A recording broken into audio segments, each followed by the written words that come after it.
جو کوئی شخص صبح کے وقت یہ کلمات پڑھ لے تو شام تک اس کو کوئی مصیبت نہیں پہنچے گی۔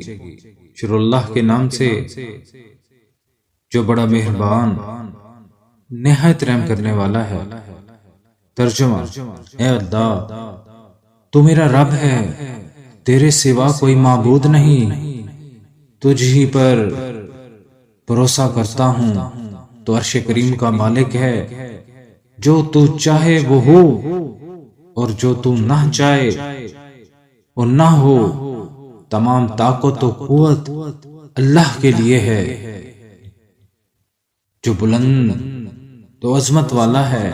میں جانتا ہوں کہ اللہ ہر چیز پر قدرت رکھنے والا ہے اور کوئی چیز اس کے احاطہ علم سے باہر نہیں۔ اے اللہ، میں تجھ سے پناہ مانگتا ہوں اپنے نفس کے شر سے اور ہر رینگنے والی شے کے شر سے کہ تو اس کی پیشانی پکڑنے والا ہے۔ اے میرے رب، مجھے سیدھے راستے پر چلا۔ آمین ثم